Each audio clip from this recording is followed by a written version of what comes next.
ഇതാണ് അല്ലേ ശബരിമല അയ്യപ്പന്റെ വാള് അല്ലേ? വാളും അരക്കച്ചയും.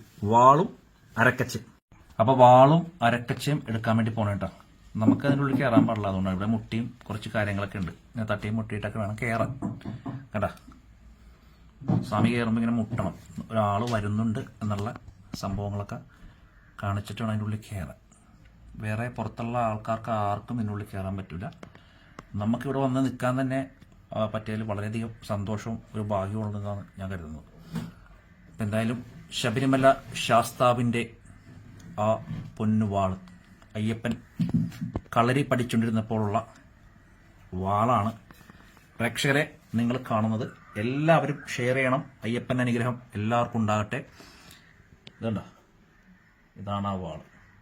നൂറ്റാണ്ടുകൾക്ക് വർഷം പഴക്കമുള്ള അല്ലേ വാളാണ് നിങ്ങൾ കണ്ടുകൊണ്ടിരിക്കുന്നത്. കണ്ടോ, എല്ലാവരും കണ്ടോളൂ. ഈ ലോകം മൊത്തം അല്ലേ നമ്മുടെ അയ്യപ്പന്റെ വാള്. സാധാരണ മൂന്ന് സൈഡ് മുറിച്ചുണ്ട്, മൂന്ന് സൈഡും മുറിച്ചുണ്ട് ഈ വാളിന്. ഇത് എയറിൽ നിന്ന് ഫൈറ്റ് ചെയ്യുന്ന വാളാ.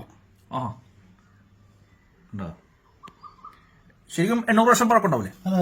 800 വർഷം പഴക്കമുള്ള അയ്യപ്പന്റെ വാളാണ് നിങ്ങൾ കാണുന്നത്.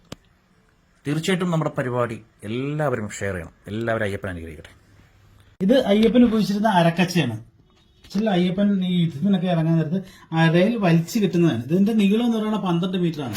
12 മീറ്റർ അല്ലേ? 12 മീറ്റർ. ഇതിന്റെ പ്രത്യേകത എന്ന് വെച്ചാൽ 108 കൂട്ടം പച്ചമരുന്നിന്റെ ചാറിനകത്തിട്ട് ചെയ്യുന്നതാ. 108 കൂട്ടം പച്ചമരുന്ന് ചാറില് ഇട്ട് ചെയ്യുന്ന സംഭവം. ഇത് വലിച്ച് അരയെ കെട്ടിക്കഴിഞ്ഞാൽ നമ്മുടെ വയറാണ് ഏറ്റവും സോഫ്റ്റ് ആയിട്ടുള്ള ഭാഗങ്ങൾ.